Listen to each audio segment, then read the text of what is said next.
¿Alguna vez te has detenido a pensar si lo que llamamos fe es, en realidad, solo miedo con un perfume dulce? Si tu Dios fuera silenciado hoy, ¿seguirías creyendo en Él? ¿O te darías cuenta de que el silencio siempre fue tuyo? ¿Y si todo lo que te dijeron sobre la salvación fuera solo una manera elegante de mantenerte de rodillas? Nietzsche escribió: la fe significa no querer saber lo que es verdad. No era desprecio, era diagnóstico. Marx llamó a la religión el suspiro de la criatura oprimida, y no por burla, sino por compasión. Freud fue aún más lejos, diciendo que la religión es una neurosis colectiva, un intento infantil de domar el caos con historias reconfortantes. Y quizá, si somos honestos, no estamos tan lejos de ese niño asustado en la oscuridad. Todos hemos encendido una vela en la desesperación.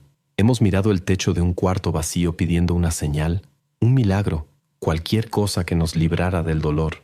Y la mayoría de las veces, la respuesta no llegó. Pero alguien, en algún lugar, lucró con nuestra espera. Este video no trata de negar la espiritualidad, trata de abrir la caja negra del sistema que viste la fe con oro y la vende como anestesia.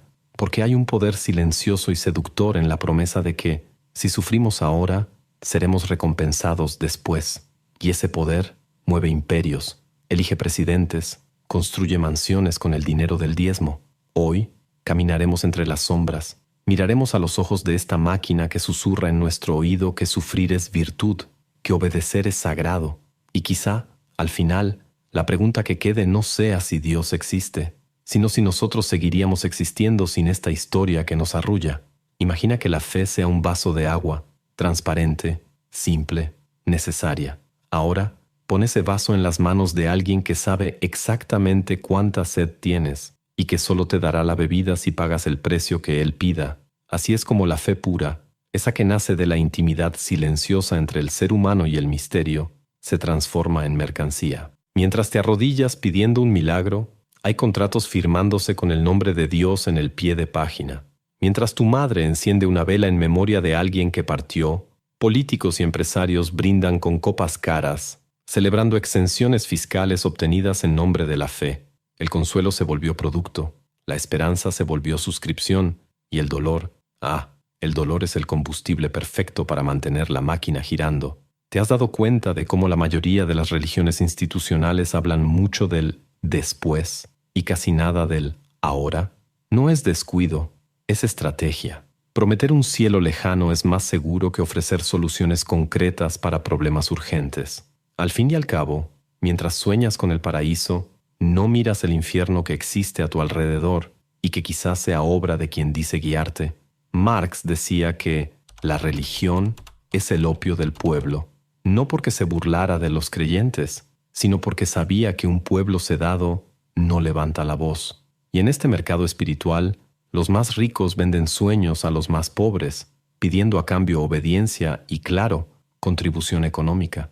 Es el diezmo el que mantiene las luces encendidas, pero también es el que compra aviones privados, construye mansiones y financia campañas electorales de quienes se dicen siervos de Dios. Hay un truco refinado en este comercio. No se presenta como venta, sino como bendición. Tú no estás comprando, estás plantando una semilla de fe. Y como en cualquier negocio exitoso, quien detiene el monopolio del producto, en este caso, la narrativa sagrada, controla el precio y decide quién es digno de recibirlo. Y así, la fe deja de ser encuentro y se convierte en transacción. El altar se vuelve mostrador, la oración se vuelve moneda, lo sagrado se vuelve escaparate. Pero en el fondo, lo que se vende no es a Dios. Es la sensación de que por un momento, alguien allá arriba está prestándote atención. Y tengo que decirte algo que quizá duela.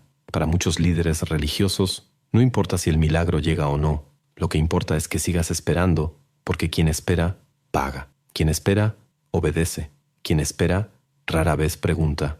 ¿Lo ves? En el silencio entre una promesa y otra, hay todo un sistema sostenido por tu deseo de creer. Y ese deseo, cuando es manipulado, vale más que cualquier moneda en la historia de la humanidad. Ahora dime algo. ¿Alguna vez te sentiste agotado de tanto intentar mejorar, pero sin ver resultados reales? ¿Leíste libros, probaste técnicas, anotaste metas, y aún así, nada parece sostener el cambio a largo plazo? Esto tiene una razón, y no está relacionada con falta de voluntad. La mayoría intenta transformar su vida sin entender primero cómo funciona la mente, pero existe un método estructurado, probado a lo largo de los siglos, que te enseña a reorganizar tus pensamientos, ganar claridad sobre tu identidad y construir disciplina emocional sin depender de la motivación. Este método combina neurociencia, psicología del comportamiento y filosofía práctica, y cuando se aplica, suele marcar un antes y un después.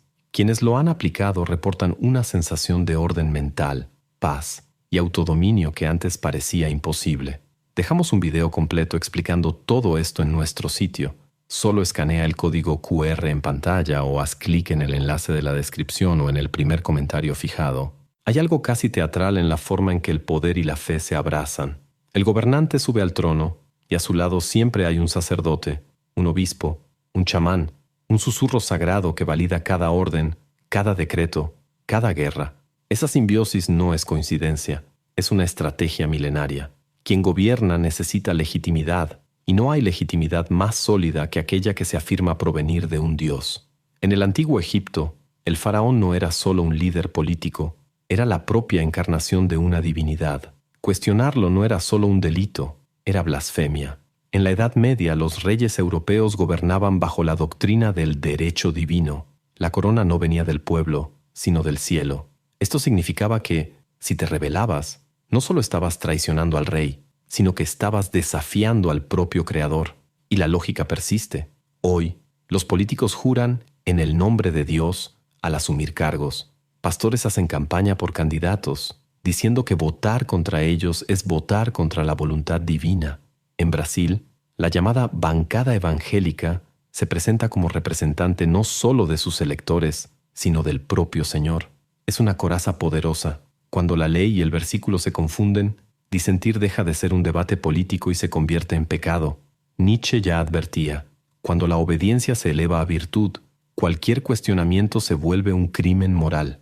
La moral de rebaño no necesita convencer. Basta con hacer que todos se sientan protegidos al seguir la corriente y amenazados al apartarse de ella.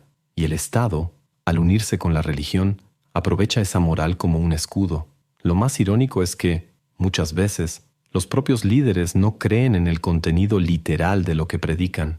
Su fe no está en el cielo ni en el infierno, sino en el efecto que esos conceptos tienen sobre las personas. Saben que un pueblo que cree que su miseria forma parte de un plan divino no se rebela.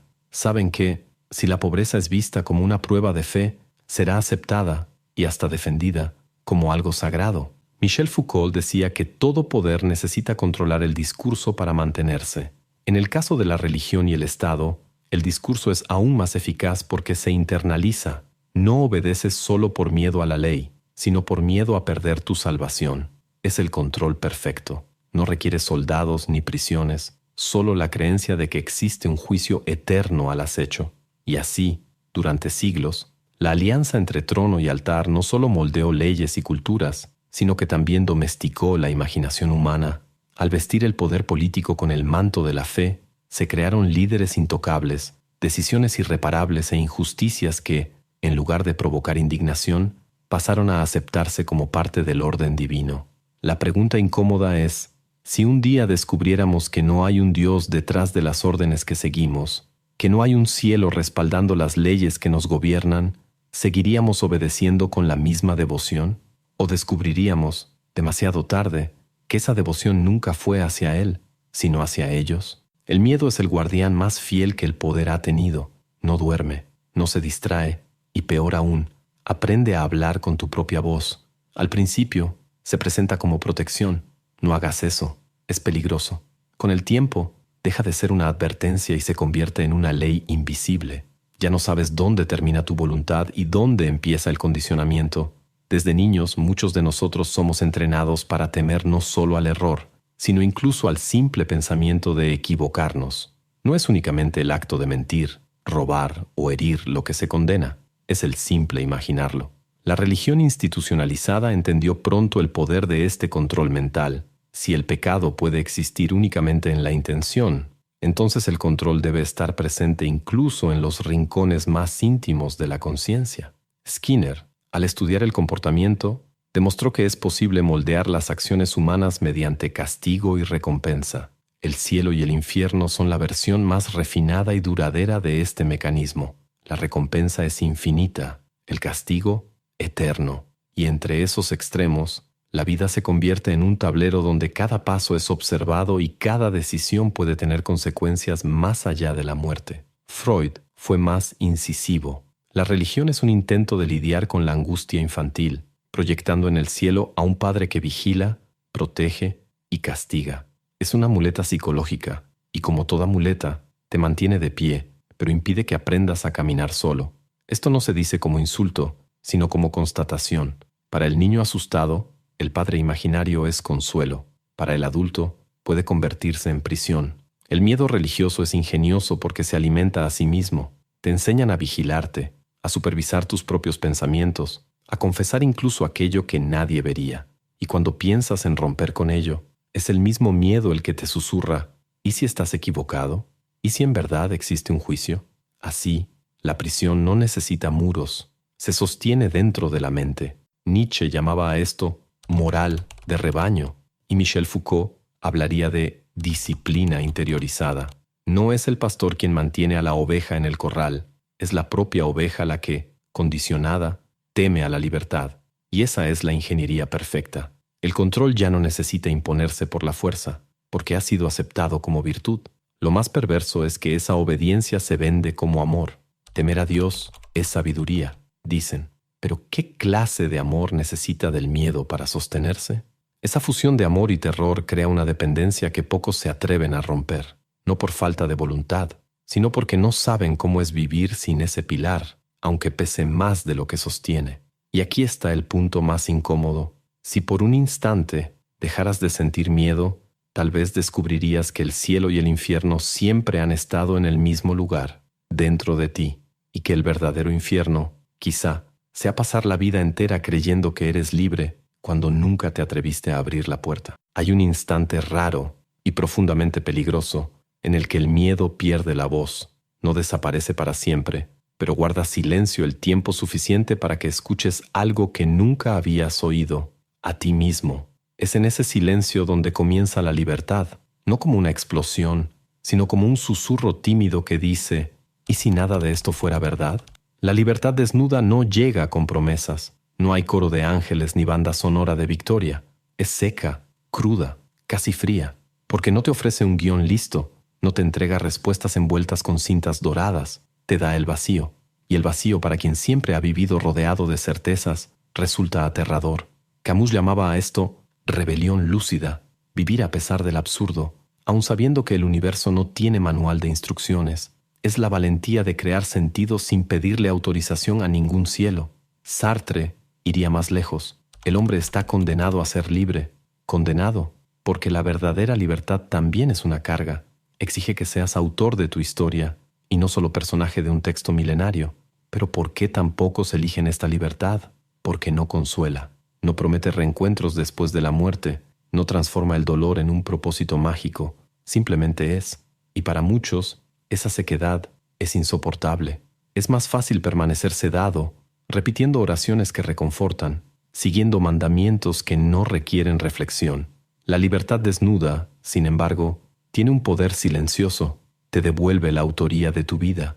No hay cielo que recompense ni infierno que castigue, solo las consecuencias humanas e inmediatas de tus elecciones. Eres tú, cara a cara con lo real, sin velos, sin ilusiones. Eso asusta, pero también libera. Albert Camus escribió que no hay destino que no se supere con el desprecio. Hablaba de enfrentar la falta de sentido sin huir de ella, de vivir plenamente, aun sabiendo que nada está garantizado. Y paradójicamente, eso es lo opuesto a la lógica religiosa tradicional, que construye toda su fuerza en la promesa de que el sentido ya fue decidido por ti. Libertad desnuda es despertar y darte cuenta de que no hay un juez invisible anotando tus errores, que puedes fallar y levantarte sin pedir perdón ante un altar, que la vida no necesita un propósito universal para ser digna de ser vivida, y más importante, que el amor, la ética y la compasión no necesitan amenazas para existir. Nacen del encuentro humano, del reconocimiento mutuo de nuestra fragilidad. Tal vez la mayor osadía no sea dudar de Dios, sino vivir como si Él te hubiera dado exactamente lo que más temes, total autonomía. Y al final, tal vez eso sea lo que llaman salvación. No la vida eterna, sino el instante en el que descubres que siempre tuviste la llave. Si llegaste hasta aquí, ya lo habrás notado. Este video no fue una invitación para destruir tu fe, sino para mirarla sin los filtros que siempre te ofrecieron. La pregunta no es si Dios existe o no. Esa respuesta de existir pertenece a la intimidad de cada quien. La pregunta es, ¿quién se beneficia cuando no cuestionas? A lo largo de esta conversación recorrimos el camino donde lo sagrado se mezcla con el poder, donde la esperanza se convierte en moneda y donde el miedo se moldea en virtud. Vimos cómo el trono y el altar siempre han caminado juntos y cómo la obediencia se cultiva no solo con promesas de cielo, sino con el peso invisible de la culpa. Y sin embargo, siempre hay un punto en el que el engranaje puede fallar, cuando alguien decide pensar de verdad, sin miedo a perder la comodidad, sin miedo a decepcionar a quien le enseñó a creer, porque, al final, la libertad no es algo que se recibe, es algo que se toma, a veces con las manos temblando, a veces con el corazón en silencio. Tal vez no cambies de creencia después de este video, tal vez mañana no cambie nada, pero si en algún momento, al rezar, encender una vela o escuchar un sermón, una pequeña voz dentro de ti pregunta, ¿por qué? Entonces algo ya habrá cambiado. La religión, cuando está libre de manipulación, puede ser un puente, pero cuando se convierte en cadena, la única forma de cruzar es soltando las manos de quien la sostiene. Y si algún día lo haces, tal vez descubras que al otro lado no hay oscuridad, sino un campo abierto, esperando a que decidas hacia dónde caminar. Recuerdo una noche específica, hace algunos años. Era de madrugada y yo estaba solo en la cocina, tomando café frío, de esos que saben más a medicina que a bebida. La ciudad dormía, pero mi cabeza no. Acababa de salir de una reunión con personas que, en teoría, representaban el bien mayor, pero cuyo único brillo en los ojos provenía del número en su cuenta bancaria. Y fue allí, recargado en el fregadero, cuando me pregunté, ¿será que la fe que dicen tener es la misma que veo en la mirada de una señora que vende pastel en la esquina para pagar el diezmo? Fue esa pregunta la que me trajo hasta ti hoy, porque, si hay algo que me mueve, es la sensación de que, cuando conversamos de verdad, sin máscaras, sin escenario, algo en nosotros se reconoce. Y aunque este video haya tocado heridas, espero que también haya encendido pequeñas luces. Luces que no dependen de templos, coronas ni votos en el Congreso. Te agradezco por haberte quedado hasta aquí. En un mundo que vive corriendo detrás de contenido rápido, elegir escuchar una conversación como esta es casi un acto de resistencia. Es decir, pensar todavía importa. Y por eso, mi gratitud no es protocolaria, es real, casi palpable. Si lo que hablamos aquí tuvo sentido para ti, no olvides hacer clic en el enlace de la descripción o en el primer comentario fijado para acceder al contenido completo que te muestra cómo redefinir tus patrones mentales, tu identidad y la forma en que tomas decisiones, creas hábitos y gestionas tus emociones. Si este video te tocó, ya sabes cómo puedes ayudar a mantener viva esta conversación, volviéndote miembro del canal, enviando un super thanks, compartiéndolo con alguien que quizá necesite escuchar esto, o quién sabe, simplemente comentando algo que se quedó martillando en tu mente. Porque cada comentario, cada vez que compartes, es como un grano de arena contra la marea de superficialidad que nos rodea. Y sí, sé que este es el momento en que la mayoría de los creadores dice, dale like, comenta y suscríbete, con una sonrisa mecánica. Así que hagamos un trato diferente. Dale like, comenta y suscríbete, no porque yo te lo pida, sino porque el algoritmo es como un pastor perezoso. Solo presta atención cuando ve que el rebaño se agita. Ahora, mientras aparecen en la pantalla otros 2 videos del canal, te reto. Elige uno sin leer el título.